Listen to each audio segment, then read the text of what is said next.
Добрый вечер. Добро пожаловать всем на вторую часть нашего семинара, который посвящен теме ученичества.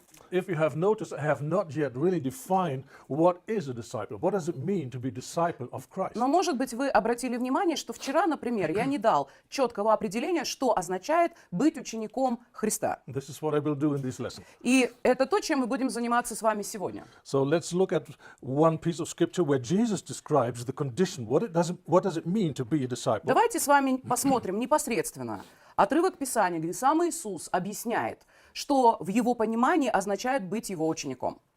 And it's Luke 9:23. Лука, 9 глава, 23 стих. Потом Иисус сказал им: «Если кто желает быть моим последователем, пусть отречется от самого себя и каждый день, беря свой крест, следует за мной. Потому что тот, кто хочет сберечь свою жизнь, потеряет ее, а кто потеряет свою жизнь ради меня, тот спасет ее».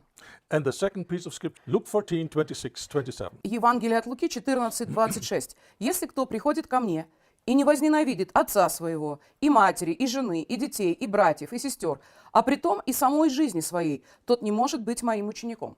And whoever does not bear his cross and come after me, he cannot be my disciple. И 27 стих. «Тот, кто не несет свой крест и не идет за мной, не может быть моим учеником».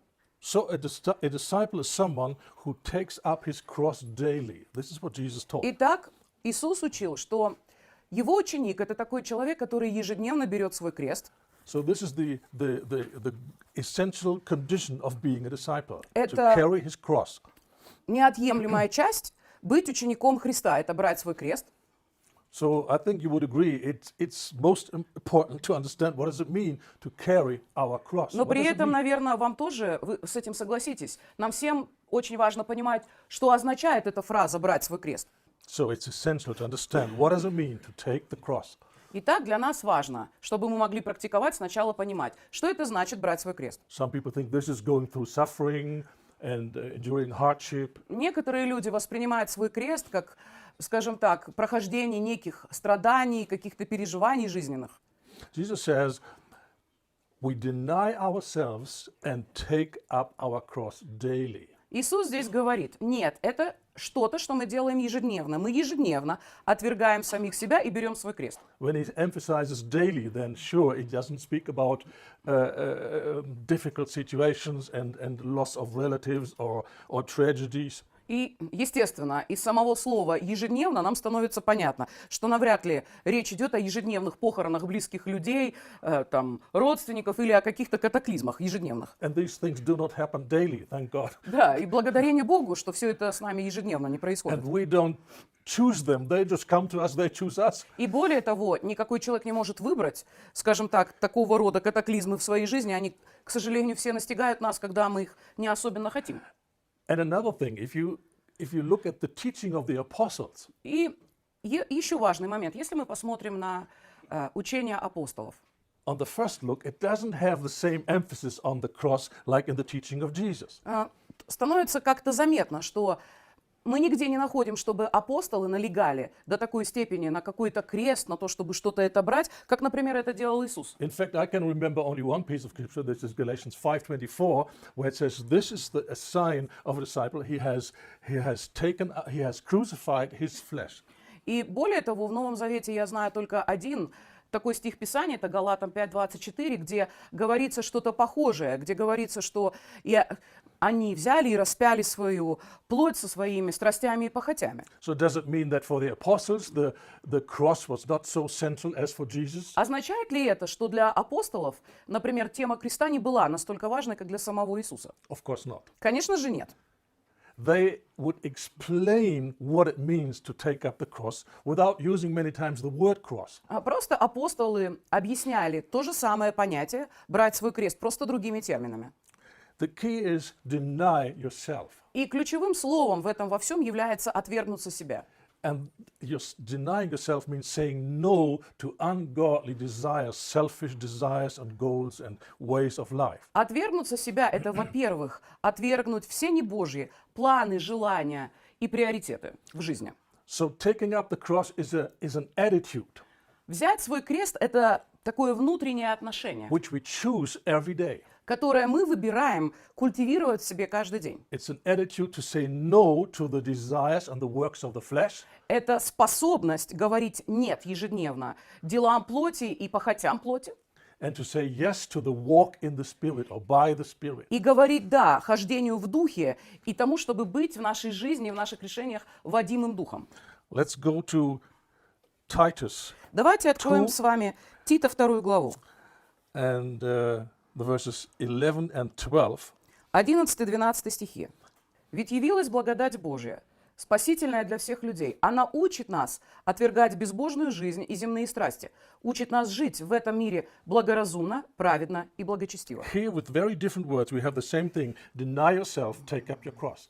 Здесь, в этом отрывке, мы находим просто выраженное другими словами то же самое понятие – отвергнуться себя и взять свой крест. In order to experience the power of grace, we need to say no to ungodly and worldly lusts. Для того, чтобы нам пережить Божью спасительную благодать, нам очень важно научиться отвергать безбожную жизнь и, как здесь написано, земные страсти. This is called walking in the Spirit. И это синоним хождения в духе. So the apostle taught that if a believer is not obedient and is not instructed in the word, he probably will live a life according to his flesh.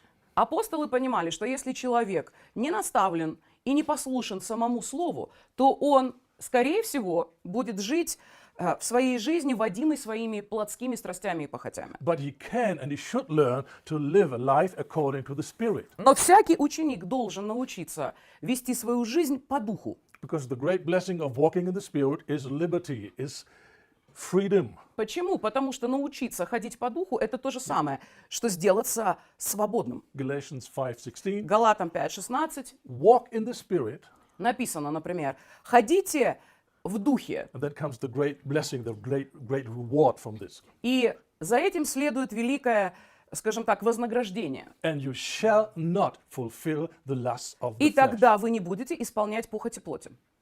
So we overcome the desires of the flesh not by fighting the flesh, but living in the Spirit. И в целом мы побеждаем наши плотские страсти и похоти не тем, что мы бесконечно мучим и сражаемся со своей плотью, а тем, что мы выбираем и учимся жить в духе. The cross is God's tool to kill and push back the flesh. И крест является Божьим орудием, которое Он использует для того, чтобы преодолеть плоть. So that we are free to enjoy the presence of God, the joy of God, the hope, the strength, encouragement, and all the rest. Так, чтобы мы могли наслаждаться Божьей любовью, Божьим присутствием, надеждой, ободрением и прочими разными чудесными вещами. As Paul says, the flesh is an enmity against God. И как Павел говорит, человеческая плоть, она всегда враждует против Бога. It doesn't want to please God, it doesn't want to obey, Никакая человеческая плоть не хочет угождать Богу и не хочет быть Ему послушна. it doesn't want to worship God, Она не хочет Богу it поклоняться. doesn't want to be thankful, Она не хочет испытывать благодарность. it always wants to be negative, Человеческая плоть всегда хочет находиться в негативном And- состоянии. has a joy and tendency to pull other people down. Она находит радость и питание для себя в том, что она унижает и разрушает других людей. And thank God we are delivered from this lifestyle. И Isn't this wonderful? благодарение Богу Он освободил нас от подобного образа жизни. We don't have to be negative and destructive anymore. Нам Hallelujah. больше, аллилуйя, уже не суждено жить в каких-то разрушающих и негативных тенденциях постоянно. Because one thing you remember when last time you walked in the flesh, you are not happy. You're Потому not что satisfied. я надеюсь, вы помните, что в последний раз, когда вы сделали что-то по плоти, вы жили по плоти, вы навряд ли были в тот момент очень счастливым человеком, And согласитесь? you do not enjoy the presence of God, Человек в таком состоянии не способен переживать Божье and присутствие you do not enjoy life. и в целом наслаждаться жизнью не способен. So when we talk about the conditions of being a disciple, let's also talk about the benefit.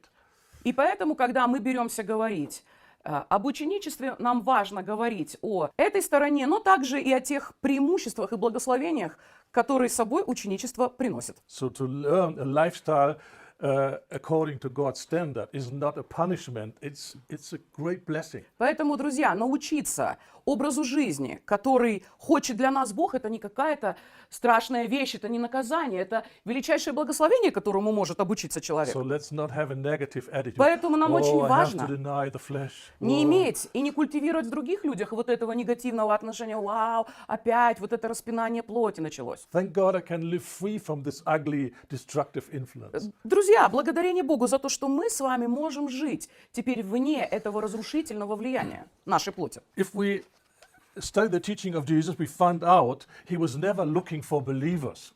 Если мы посмотрим на учение Иисуса, мы с вами обратим внимание, что сам Иисус лично для себя никогда не искал неких верующих. Or people who would work for the kingdom.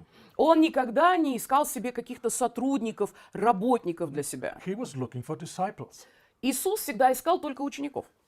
And the modern day thinking is let's make people believers and then hope some of them will become finally disciples. И в современном христианском мире есть такая тенденция мыслить. Давайте сначала соберем всех верующих, пусть сначала люди уверуют, а потом, будем надеяться, некоторые из них хотя бы сделаются учениками. But a New Testament church only consists of disciples. Но если вы посмотрите на новозаветную церковь, она состоит только из учеников. They were not called believers, they were called disciples. И их никогда не называли какими-то верующими, их называли учениками. Only many, many years after Pentecost, after the start of this glorious movement, first-time disciples were called Christians. Более того, прошло достаточно много лет со времен Пятидесятницы, этого славного зарождения церкви, массового целого движения, прежде чем ученики Иисуса вообще стали называться христианами как таковыми. So if I look at the condition of modern church, I think it's high time that believers become disciples again. И рассматривая состояние современной церкви, мне кажется, что уже остро стоит такой момент, когда верующим стоит становиться учениками. So Jesus gave his apostles the commandment, make disciples. И повеление, которое Иисус дает своим последователям, Он говорит апостолам: идите, и в русском переводе научите все народы, но все остальные переводы звучат так: идите и сделайте учеников. It's not enough that they hear the gospel being preached and they accept it, say yes to it and begin to believe in Jesus.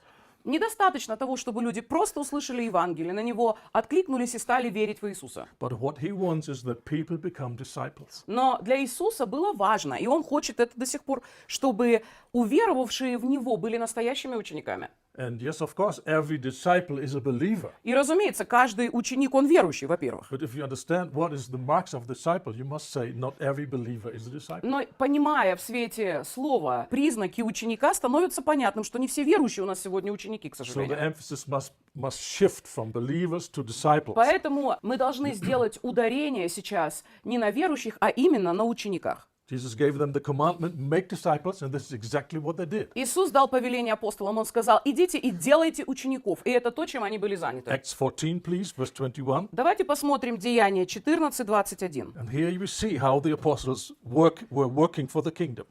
И здесь мы увидим, как апостолы трудились для царства. Они возвещали радостную весть в этом городе и приобрели много учеников. Then they returned to Lystra, Iconium, and Antioch. А затем они возвратились в Листру, Иконию и Антиохию. They did not just preach the gospel, but when people responded, then they made them disciples. Обратите внимание на 21 стих. Они не просто проповедовали Евангелие и возвещали радостную весть.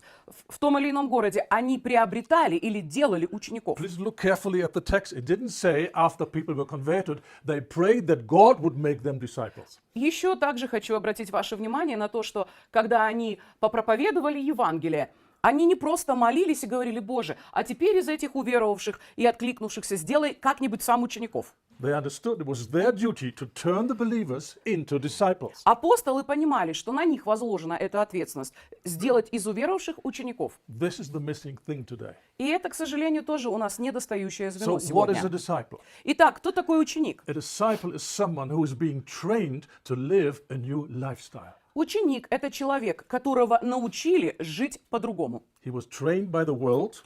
Сначала тот или иной человек бывает наставляем этим миром. All his understanding, what is right, what is wrong, what is good, what is normal, all this came from the world. Вся система ценностей, понимание, что правильно, что неправильно, вытекает у людей из этого мира. But now he becomes a Christian and is transferred into the kingdom of God. Но теперь человек уверовал, стал христианином, и Писание говорит, он был перенесен в Божье Царство, Which is very different than the world. которое категорически отличается от системы этого мира. One wonderful description of the kingdom of God: righteousness, peace, and joy in the Holy Spirit. This is the Например, kingdom of God, Paul says. Павел говорит, как можно описать Царство Божие? Это праведность, мир и радость в Святом Духе.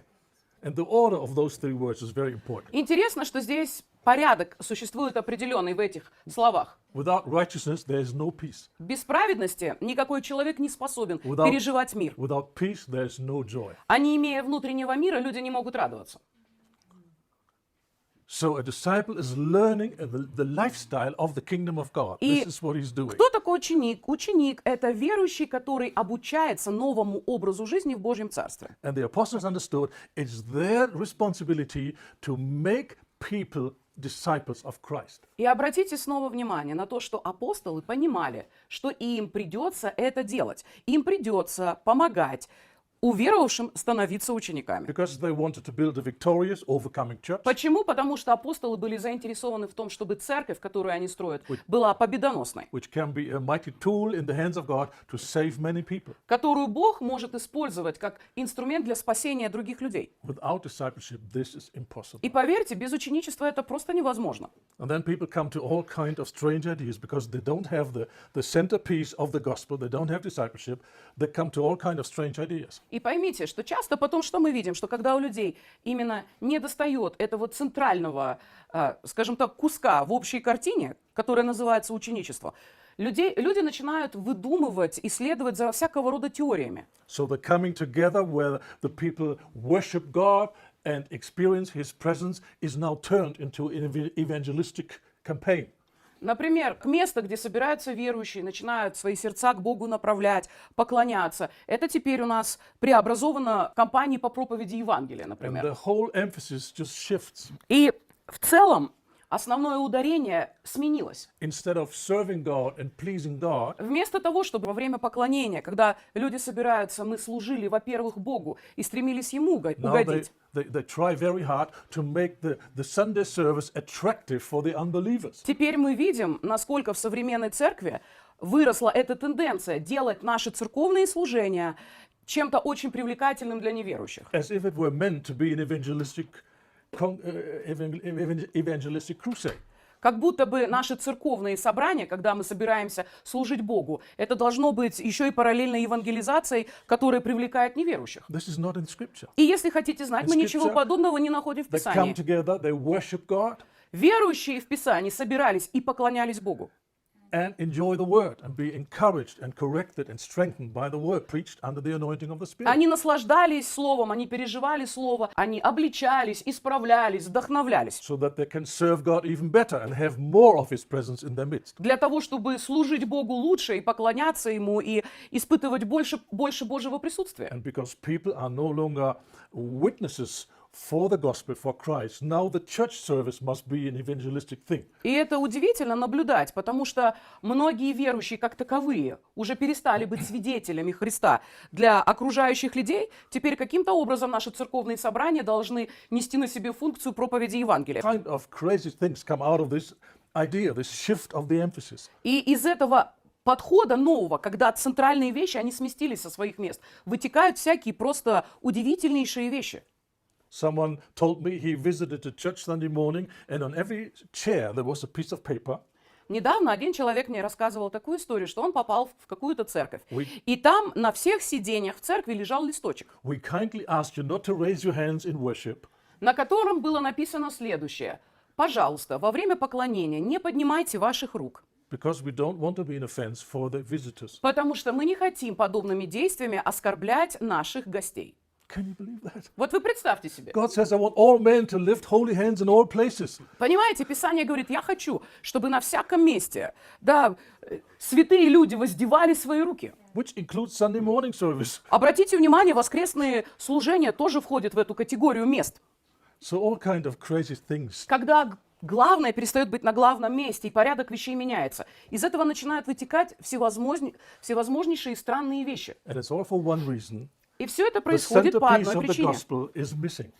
Не хватает центрального куска картины. Believers are turned into disciples. Не хватает этого основополагающего принципа. Всякий верующий должен стать учеником, и ничего другого. Let's have a closer look at this commandment of Jesus, Matthew 28, 19 and 20. Давайте с вами более подробно рассмотрим Матфея 28, 19-20 стих. Иисус дает им здесь свое повеление. Поэтому пойдите ко всем народам и сделайте их моими учениками. And then in verse 20, it's explained in detail what it means to turn them into disciples. Крестите их во имя Отца, Сына и Святого Духа. А в 20 стихе Иисус объясняет, 19 стих, что это по сути значит. Teaching them. Тут написано, They need to be taught the word. и учите их. Любому человеку необходимо, чтобы его учили слову. But taught for a specific reason. Но учили для определенной конкретной цели. Not that they grow in their Bible knowledge. Их нужно учить не для того, чтобы они просто возрастали в познании Писания. But that they grow in obedience. Но здесь написано, и учите их для чего? Для того, чтобы они исполняли. Другими словами, для того, чтобы они возрастали в послушании. Teach them to observe all things that I have commanded you. Итак, 20 стих. Учите их исполнять все, что я вам повелел. So this is what they had to do, to make people obedient followers of Christ. Другими словами, Иисус повелевает здесь и говорит, вы должны проследить за тем, чтобы уверовавшие люди становились послушными последователями Иисуса. Если мы понимаем, как это Бог It has делает, nothing to do with violence or abuse or anger это or не имеет никакого punishment. отношения к злоупотреблению, к злости и к такого рода вещам. God says, I will give you a new heart Бог, например, говорит, я дам новое сердце, and I will make you to walk in my statutes. и я сделаю так, что вы будете ходить в соответствии с моими повелениями. It's God himself changing the attitude, the heart of his people. Это сам Бог, который производит эту смену, эту перемену во внутреннем отношении. That is very important. И это очень важный момент. As mature believers, we are only helpers in the process, but God is doing the main work. Нам очень важно тоже хорошо это осознавать, что в этом процессе ученичества мы, как зрелые верующие, мы можем быть только помощниками для Бога, но эту перемену производит сам Бог. We just help the disciple to be in the right attitude where the Holy Spirit can teach him and change him. Мы фактически помогаем человеку сохранять правильное отношение, когда сам Дух Святой способен обучать, наставлять и работать в нем. So when it all starts with teaching, then on the side of the disciple is necessary a certain attitude. Возвращаясь к понятию ученичества, нам всем понятно, что это требует со стороны ученика некого правильного отношения или подхода. He must have this attitude, I want to be taught. Любой человек должен, во-первых, внутри своего сердца сказать, я хочу, чтобы меня научили. It's impossible to teach someone who does not want to be taught. Никакого человека, который не хочет обучаться, просто невозможно учить. And as someone so wisely said, spiritual authority is not to make those that are unwilling willing.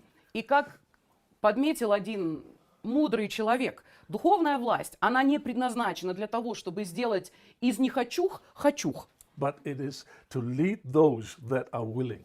Но духовная власть предназначена для того, чтобы вести за собой людей, которые хотят. So what do we do with those that do not want Тогда or not возникает yet want to be a disciple and вопрос, to be taught? What we do with them? что нам делать с людьми, которые не хотят, которые, может быть, все еще пока не захотели? Как We нам love поступать them. с такими людьми? We bless them. Мы их должны продолжать любить, благословлять. We show them the great benefits of being a disciple. Мы должны продолжать показывать им удивительные преимущества и благословения ученичества, We pray for them молиться за that них, they become willing, чтобы они изменили свое отношение и захотели сами. but we will not waste our time to try to teach them. We will not do that. Но нам не стоит тратить свое драгоценное время на то, чтобы пытаться обучать людей, которые ничему не хотят обучаться. So we don't kick them out of the church. Разумеется, это не значит, что всех нехочух мы начнем сейчас выпинывать из We церкви. don't stop loving them. Нет, мы не перестаем этих людей But любить, we work with those who understand God wants them to be a disciple. но работать надо только с теми людьми, которые сами для себя понимают и решили, что Бог хочет видеть в них своего ученика и не кого-то еще. Let's go to Isaiah 50, and here's the attitude Давайте откроем of с a вами disciple. Исаию 50 главу, где мы можем с вами найти 54. правильное внутреннее состояние ученика. Итак, Исаия 50 глава, 4 стих. «Владыка Господь дал мне язык обучаемо, чтобы я знал, как уставшего поддержать словом. Утро за утром он будет меня, будет ухо мое, чтобы я слушал, как ученик». So a disciple is someone who is learning. Ученик – это человек, который учится. He is willing to learn. Это человек, который хочет научиться. And therefore he can be taught and he will be changed by И some именно time. поэтому его и возможно научить, и спустя какое-то время такой человек начнет видеть перемены. And here he says, I hear as a disciple. И здесь говорится, я слушаю как ученик. That means when the word is taught, he has the attitude, what is God saying to me? What must I understand? What must I do? What must I stop? Другими словами, когда человек с правильным внутренним состоянием ученика слушает слово, он хочет понять, что Бог говорит ему. В чем Бог хочет, чтобы человек изменился, что-то прекратил, что-то начал делать. Many people hear the word with very different attitude. Разные люди на самом деле слушают Божье Слово с очень разным внутренним отношением. For example, do I get something new that I never heard before? Например, есть люди, которые говорят, интересно и любопытно, может быть, мне сегодня расскажут что-то новенькое, чего я раньше не слышал. Oh no, he's repeating a subject that I heard before, so I can И как, play with my cell только, phone. и как только человек слышит тему, которую он гипотетически уже слушал когда-то, он говорит, в этом нет ничего нового, и начинает играться с телефоном. As soon as we stop listening to the word with this attitude, what is God saying to me, it gets boring. В реальности, когда человек теряет это внутреннее состояние, когда человек говорит, сегодня я слышу слово, что конкретно Бог мне говорит, как только теряется это состояние, начинается скукота. And because it gets boring, we do something else while we listen. И потому что нам это становится скучным, в этот момент нам хочется заниматься чем-нибудь еще. For example, we would take certain passages of the message. Oh, this is a good word for this brother, and I hope this sister is listening. Есть And we're always busy. For whom is this? Есть люди, которые начинают развлекать себя тем, что они говорят, вот эту часть проповеди я бы применил вон к тому брату, а вот это точно вот для той сестры хорошо было Because we бы. are so spiritual, we know the spiritual condition of everyone in the church. И, конечно, мы-то с вами все очень духовные люди, мы понимаем духовное состояние всех братьев и сестер в церкви. Except one person, Да, только об одном мы в неведении, and that's us. о себе самих. So they cannot benefit from the word. И люди, которые сидят вот с таким внутренним настроем, они не могут извлекать пользу So the из слова. attitude to be taught, and that means to be changed. This is the condition. This is the heart condition. Итак, это очень важный момент, что желание научиться, желание услышать от Бога – это очень важная составляющая. A disciple understands God's goals for his life. Ученик также понимает Божьи цели для своей жизни. And nowadays, many people are very curious about God's plan for their life. В наши дни очень многие люди интересуются, каков конкретный Божий план для моей жизни. And whenever there's the rumor that a prophet is in town and he can tell you God's destiny, we all run there. И, соответственно, как только мы слышим слух, пошел слух, что приехал какой-то пророк, все туда бегут для того, чтобы услышать какое-то важное пророческое слово на свою жизнь. And don't get me wrong, I believe that sometimes God is using this way to inspire you, to open your understanding of the great plans he has for your life. I И believe that. поймите правильно, я, например, абсолютно точно убежден, что Бог по временам может использовать такой метод для того, чтобы вдохновить нас на какие-то Божьи планы в нашей жизни. Это правда. But before God leads you into the specific details of his plan for your future, Но прежде чем Бог начинает открывать нам какие-то конкретные составляющие своего плана на нашу жизнь, you need to accept, to embrace the general calling that he has for all his children. очень важно, чтобы каждый ученик Христа понимал общую Божью цель и предназначение, которое он имеет для каждого своего ученика. So let's look at some of the goals of discipleship. Поэтому давайте посмотрим с вами сейчас на общие, применимые к нам всем, цели ученичества. A very general one is found in Matthew 10, 24 Матфея, and например, 25. 10, 24, 25, там содержится такое совершенно обобщенное призвание для всех нас. Ученик не выше своего учителя, и слуга не выше господина. It's enough for a disciple that he be like his teacher. Пусть ученик будет доволен, если достигнет положения своего учителя, и слуга положения своего господина. Calling is to grow in Christ-likeness. This is the calling. Например, этот стих нам очень ясно показывает, что мы должны быть счастливы и довольны, просто возрастая в похожесть с Иисусом. And if you don't find this calling exciting and interesting, И если быть как Иисус не является для нас чем-то восхитительным и радостным, I must tell you that your heart is not really with Jesus. могу вам сказать так одно, что ваше сердце на самом деле в данный момент не находится с And you Иисусом. must repent И вам следовало бы and покаяться agree with his goals for your life. и согласиться с Его целями на вашу It's a жизнь. great privilege that we are called to be changed into the image, the character, the attitude of Christ. This is the great thing. Потому что какая-то удивительнейшая честь и привилегия, что мы были призваны возрастать и становиться похожими на Христа в характере, во внутреннем отношении к людям, к жизни и ко всему остальному. Просто подражать Христу. Ephesians 5:1, Paul says, be imitators of God. Как раз об этом и говорится в Ефесянах 4:1. Там написано: «Будьте подражателями Христа». We are called to be imitators of God. Мы все призваны, во-первых, подражать Богу. How can this be? И мы скажем: вот это да, как это может быть? Can we learn to speak and galaxies arise? Сказал и словом галактики сотворил. Уж. No, it speaks about character. На about самом attitude, деле наше about heart. подражание Богу заключается в нашей способности быть подражателями Его характера, Его сердца и Его отношения. Paul says, the same attitude, the same mind that is in Christ shall be in all of you.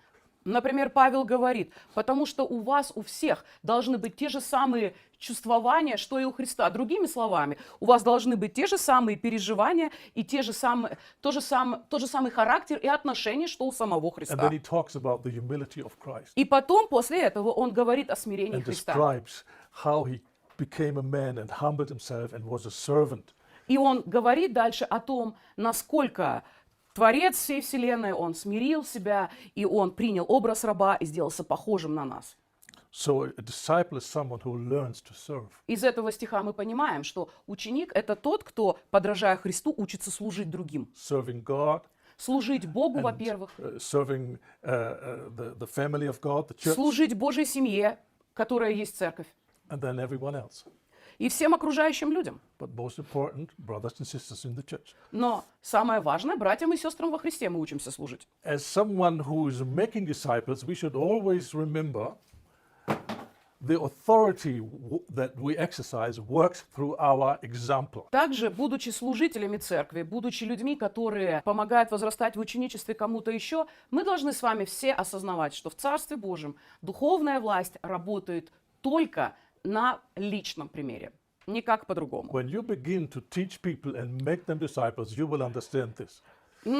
Когда вы начнете делать учеников и обучать людей, вы поймете это. What you do not have, you cannot give. То, чего вы не имеете сами, вы никогда не сможете передать кому-то еще. And if you try to teach them things that are not obvious in your life, И если вы попытаетесь какого-то человека обучить чему-то, чего не видно явным образом вас самих, pretty soon you will come in very unpleasant situations. очень быстро вы начнете попадать довольно в неловкие ситуации.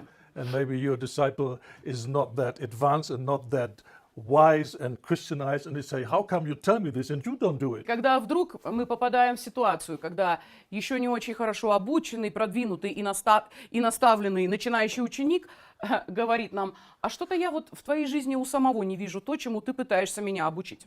So we need to be an example. Поэтому мы все должны помнить, что мы, во-первых, со своей That стороны does- должны быть примером. That does not mean we must be perfect. Что, в общем-то, не означает, что мы должны сделаться идеальными людьми. We will grow in Christ-likeness until we die or Jesus comes back. И все мы будем возрастать в нашем подражании Христу до нашей смерти или пока Иисус не придет. But you must honestly be able to say, I'm in a process and I'm much better off today than 2 years ago, or 5 years ago, or 10 years ago. Но каждый из нас все равно должен иметь эту возможность сказать о себе, что да, я все еще учусь, да, я нахожусь в этом процессе, но сегодня мои дела обстоят гораздо лучше, чем 15 или 10 лет тому назад. A sentence from Paul is very challenging to me. Imitate me just as I imitate Christ. Именно поэтому этот вызов Павла кажется мне таким сшибательным, можно так сказать, когда Павел говорит: «Подражайте мне во всем, как я подражаю Христу». What a statement. Представьте себе, он имел дерзновение говорить Some- такие вещи. In some other place, he said, "What you have seen in my life, just do it, and God will be with you." Есть еще один стих Писания, где Павел говорит в своем послании: «Делайте то, что вы видите в моей жизни, и вас Бог благословит». My spontaneous response to such a sentence is, "Lord, help me." Честно сказать, моя спонтанная реакция на такие заявления — это: «Господи, помоги мне». So a disciple is someone who is called to bear fruit in his life. Ученик — это такой человек, который призван рождать плод в своей жизни, приносить плод. John 15:8. Это Иоанна 15:8. By this my Father is glorified, that you bear much fruit, and so you will be my disciples. Когда Иисус говорит: «Поэтому, потому что вы приносите много плода, окружающие люди будут видеть, что вы мои ученики». By us bearing fruit. Прославите Отца моего. На самом деле Бог так и прославляется, когда ученики Христа приносят плоды. That does not mean doing great things and great in the eyes of people. Приносить плоды — это не значит делать какие-то подвиги и совершать что-то великое в глазах окружающих людей. Or building a mega church and having a fantastic building. Это когда мы строим мега-церковь, строим крутое здание, и все вокруг восхищены. Remember the first 300 years, no church and no local congregation had a building. 300 years. Надеюсь, вы помните, что в течение первых 300 лет у церквей вообще не было никаких собственных зданий особых. So no one could say, like in our days, let's go to church. Именно поэтому они не могли сказать: «Давайте пойдем в церковь», Because they understood we are church. потому что они понимали, что это они церковь We сами. have a church, we are the church. У нас нет церкви, мы сами церковь. We are living stones and we all together Мы build a все- spiritual building. Живые камни, из которых строится духовное здание. And what is the purpose of it? For God to come and live there. И зачем это здание строится? С целью того, чтобы туда пришел Бог и там жил. So the measure of God's presence is depending on the heart's attitude of each member of the congregation. И надеюсь, нам всем понятно, что мера Божьего присутствия в собрании напрямую зависит от состояния сердца каждого живого камня, от состояния сердца каждого из нас фактически.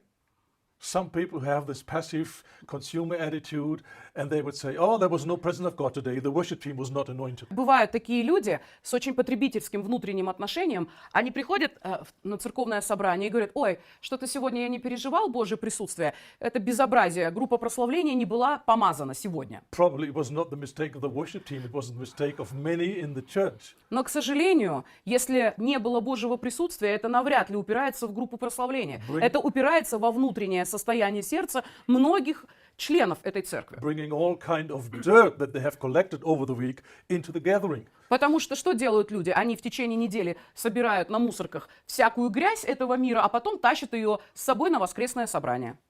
Sins that grieve the Spirit.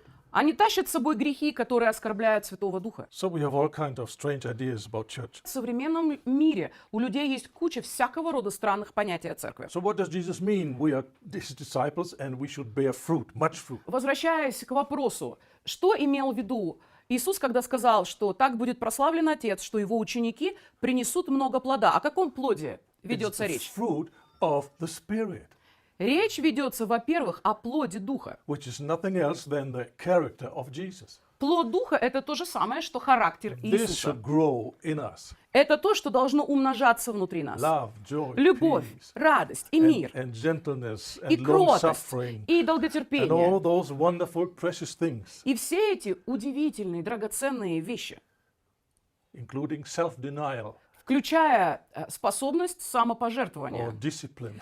или воздержания, или самодисциплины, один из плодов Святого Духа. This is the nature of Christ. Это сущность Христа. And the disciple learns to make room for the Spirit to produce this fruit. It's the fruit of the Spirit. И ученик, он просто учится производить определенную атмосферу, в которой сам Святой Дух и производит эти плоды Святого Духа. Another piece of scripture which talks about the same thing, it's Galatians 4:19, and it speaks about Christ being formed in you. И есть еще один замечательный стих Писания, это Галатам 4 глава, 19 стих. В нас во всех должен сформироваться, дословный перевод с английского, сформироваться Христос. Christ, his attitude, his character shall be formed in us. Что такое Христос должен отобразиться или сформироваться внутри нас? Это Его отношение, это Его характер, Его сердце. And I think it's high time to expose a very widespread religious idea. И я думаю, что уже наступило такое время, когда мы должны выявить и положить конец очень распространившейся в религиозных кругах идеи. Which says if just people come to the church and attend our nice services and hear our wonderful messages, then automatically they will be changed. К сожалению, это очень распространенное мнение, что если только люди будут приходить по воскресеньям на наши собрания, будут слушать наши чудесные проповеди, каким-то фантастическим и сверхъестественным образом они изменятся и всему научатся.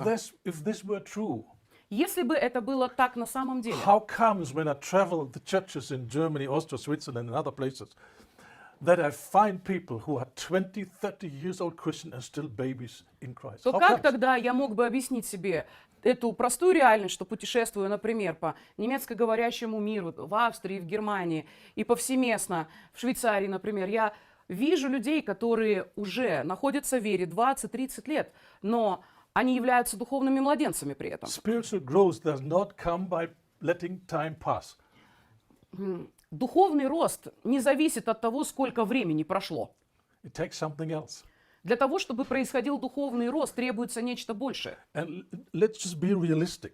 И давайте будем реально смотреть. No teacher at school believes if he's just telling nice things and explaining all kind of fantastic theories that people will learn this. Например, He если мы doesn't believe посмотрим на светскую систему образования, ни один учитель в обыкновенной школе не имеет этого наивного подхода, что подобного, как у нас есть в церквях, что если я просто буду людям рассказывать какие-то там теории, какие-то объяснять им вещи, связанные с моим предметом, они просто всему сами научатся. He does not believe that they will learn mathematics by listening to his lectures. Никакой человек, учитель, не верит, что, например, ребенок овладеет математикой, если он будет просто слушать лекции. He explains things, yes, Однозначно, любой учитель объясняет then what he's что-то. doing. Ну а потом что делает любой учитель в здравом Now you уме? go home and you try to do this, solve this thing. Сначала учитель объясняет какую-то, например, какой-то теоретический момент, а потом он дает конкретные задания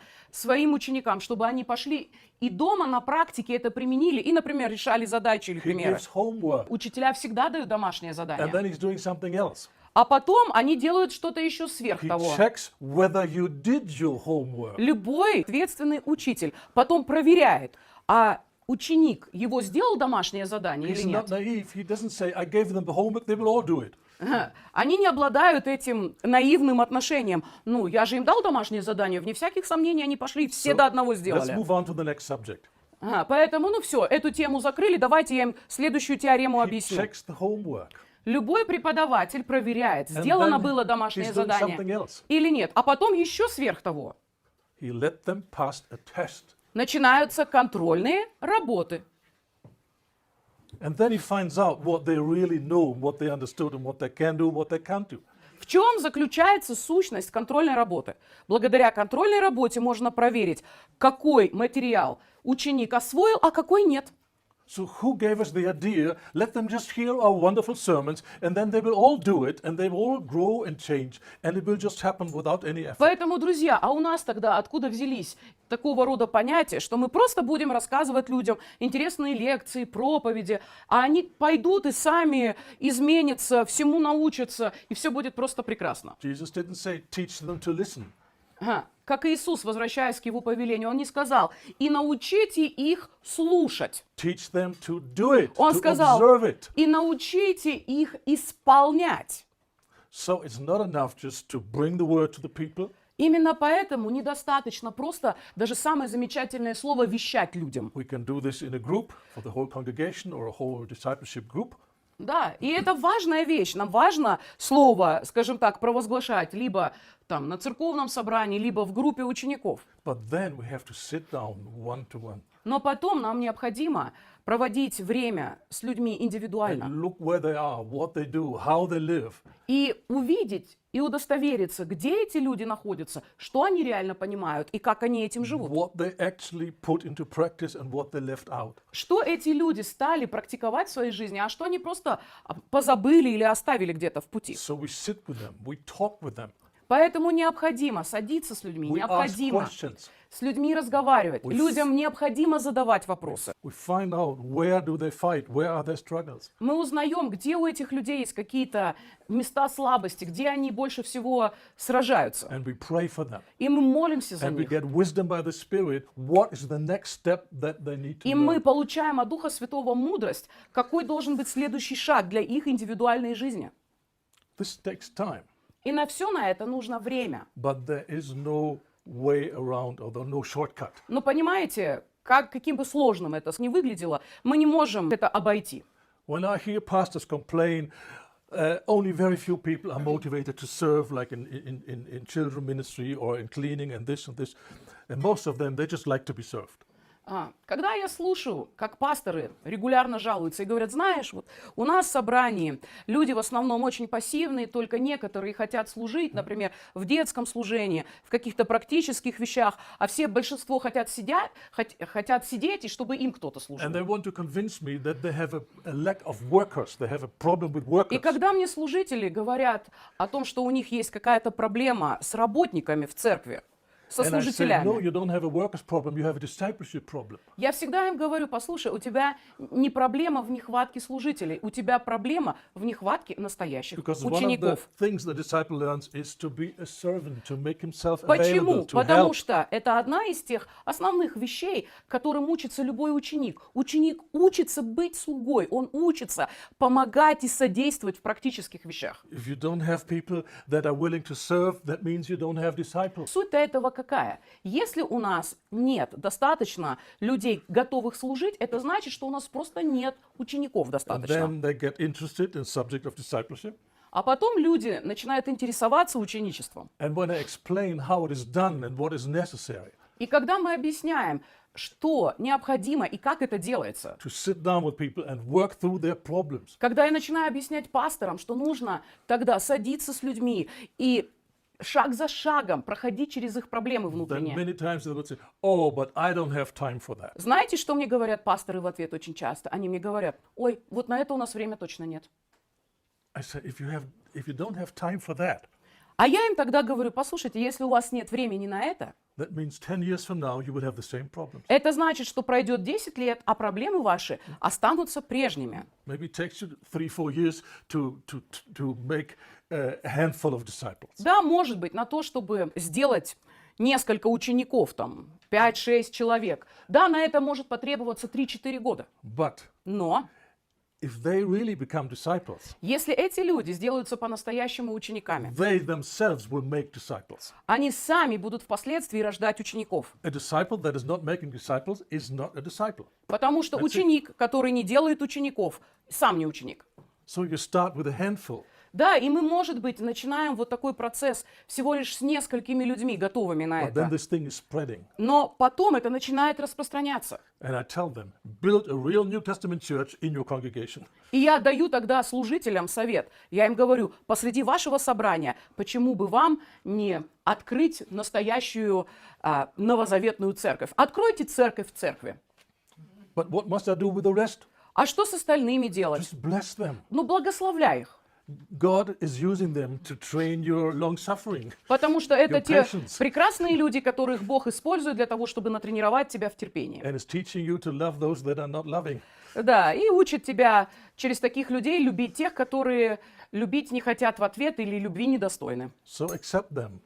Поэтому мы принимаем этих людей. But do not spend a lot of time with Но them. мы не тратим свое время на таких людей. There are people that like to talk about their problems on and on and on and on and on. Потому что вы же понимаете, есть куча людей, которые все, что они хотят, это бесконечно разговаривать о своих никогда не прекращающихся But проблемах. as soon as you tell them what steps they need to take to come out of the problem, А как только ты им сообщаешь о тех практических шагах, которые им необходимо сделать, чтобы из своих проблем выйти, you will find out that they have no desire.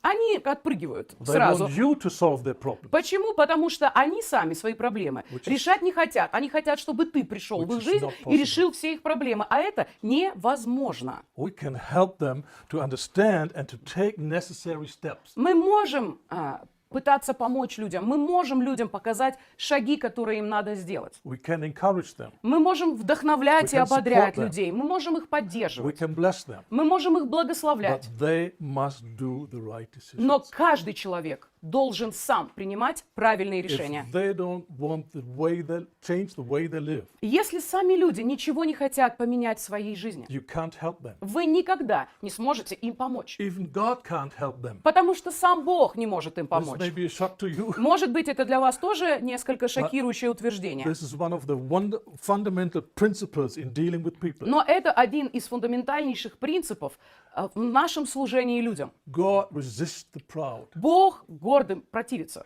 He only gives grace to the humble. Он дает свою благодать только смиренным людям. And what is the sign of a humble? И каковы признаки смирения? He is asking questions. Человек задает реалистичные willing to вопросы. obey. Человек проявляет готовность быть He послушным. takes responsibility for his Человек life. берет ответственность за свою собственную He's жизнь. no longer blaming his parents or the church or the state or Этот the человек такой culture. перестает винить всех, начиная от родителей, заканчивая церковью, заканчивая государством и своей страной. So a mark of a true disciple is he is willing to accept responsibility for his life. Кстати сказать, это тоже один из основных признаков настоящего ученика. Такой человек берет ответственность за свою жизнь, за все, что в ней происходит. His ideas, his way of thinking, Человек берет ответственность за свои понятия, за свой образ мышления. his decisions. Человек берет ответственность за принимаемые им решения. There's a big difference between desires and wishes and decisions. И мы же понимаем, что это гигантская разница между пожеланиями и конкретными решениями. People may suffer from their problems. Есть люди, которые страдают от каких-то внутренних проблем. They wish the problem would come to an И end, им хочется, чтобы их проблемы закончились. but they are not committed, they are not decided to take the necessary steps. Но при этом эти люди отказываются принимать конкретные решения для того, чтобы сделать конкретные шаги. You can't help these kind of people И таким людям вы помочь никак не сможете. except by shaking them. Вы можете их трясти только. Please wake up. Вы можете призывать этих This людей is your проснуться. life. Вы можете их будить и говорить, это твоя жизнь, друг. When will you begin to cooperate with God? Когда ты начнешь двигаться уже вместе с Богом? When will you open your life for God's influence to Когда change you? ты уже сам откроешь свою жизнь для Божьего влияния, для того, чтобы Бог мог что-то там изменить? When will you take steps of obedience? Когда ты начнешь делать шаги послушания? But we cannot solve the problems of people if they don't cooperate with God. We cannot. Но мы, как люди, никогда не можем помочь людям решить их проблемы, если те со своей стороны отказываются двигаться вместе с Богом. Disciple learns to love God Ученик учится любить Бога, because he understands this is the highest goal in God's heart. потому что он понимает, что это наивысшая цель в Божьем сердце. You shall love the Lord your God with all your heart, with all your soul, and all your mind. This Потому- is the greatest and most important thing. Возлюби Господа Бога твоего всей душой твоей, всей крепостью твоей, всей силой твоей, всем разумением твоим. И возлюби ближнего своего, как самого себя. Это две наибольшие из заповедей. Right now, I'm working with a little group of believers, and the question is, will they be ready to become disciples?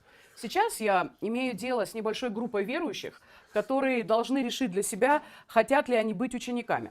And so I gave them some homework. И я оставила этим людям определенную домашнюю работу, Very которую им simple надо things. сделать. Очень какие-то Just to простые listen to a вещи. message Чтобы они, например, and write послушали down what is проповедь God speaking to you. и выписали для себя, что им, каждому индивидуально Бог говорит. What kind of decisions now you will make. И какие решения Very последуют из этого. В общем-то, очень простое задание. And it turns out there are certain people in that group, they don't do their homework. И потом выясняется, что некоторые люди из этой группы, они, например, просто не делают то, о чем я их попросил. It's not because they don't have time. И, разумеется, это не потому, что у них времени I нет. know they have time. Я знаю, что у них есть I время. know we all have 24 hours every day. У каждого из нас есть 24 часа в сутки. У нас у всех есть время. if someone says, I don't have time, И, кстати сказать, каждый раз, когда вам человек говорит, у меня нет времени, the real message is, I have different priorities. фактически человек вам говорит, у меня просто другие жизненные приоритеты. There are other things more important for me. Другими словами, в моей жизни есть нечто более важное. And one of these men, he plainly said, no, I want to go out and help people. I don't have time to deal with the word. Интересно, что один из них даже такой довод мне сказал. Он сказал, ой, знаешь, Хартик, я не хочу сидеть вот в этом слове копошиться, я хочу пойти и реально помогать каким-то людям. So he doesn't see the need for being changed. He wants to help people. Знаете, How человек nice. не видит внутренней нужды в том, чтобы как-то меняться, он просто хочет помогать другим людям. Мило, конечно. This is not the first priority. Но, друзья, с точки зрения Писания, God- это не наш основной приоритет. It's somewhere in Mark, it says, Jesus called the apostles Написано в Марка, Иисус созвал своих учеников, Он be созвал with апостолов, чтобы они пребывали с Ним. and then to send them out to preach. И для того, чтобы потом отправить их на проповедь. The first thing is to be with him. Первое, для чего Бог, Иисус их позвал, Он позвал, чтобы они были с Ним. Because only then we can be changed. Потому что только так люди могут меняться. And the more we will be changed, И чем больше люди the more меняются, we can be used to change people. тем больше Бог может нас использовать в том, чтобы помогать меняться другим людям. Or Jesus says, the Father seeks worshippers who worship him in spirit and in truth. Или, как Иисус говорит, Отец себе ищет не иначе, как поклонников, людей, которые будут поклоняться Ему в духе и истине.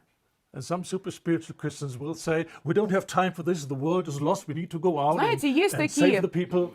Супердуховные верующие, которые говорят, ой, на все на это у нас нет времени. Вот он у нас, погибающий мир, вот она Нива, быстрее, быстрее побежали туда. No, we are called to spend time with him. Нет, мы все призваны проводить время с Ним. This is the only way how we can get to know him. Потому что это единственный способ, как мы Его можем узнать. And getting to know God is the condition for loving God. И только после того, как мы сможем Его узнать, это основное условие, как мы можем Его полюбить. You cannot develop a love relationship with a God that you do not know. It's Ни impossible. один человек не может развивать взаимоотношения с любви с Богом, которого он не знает. In order to love someone, a person or God, Для того, you чтобы need to know this person. Кого-то по-настоящему полюбить, кого-то любить, будь то сам Бог или какой-то другой человек. Вначале эту личность нужно хорошо узнать. But when we are called to love God, that means we are excited, we are fascinated by his beauty, by his character. We think, oh, he's so wonderful, he's just excellent. Но это призвание любить Бога. Это когда я просто потрясен, я очарован, я захвачен Божьей красотой, Его характером, всем тем, кто Он есть.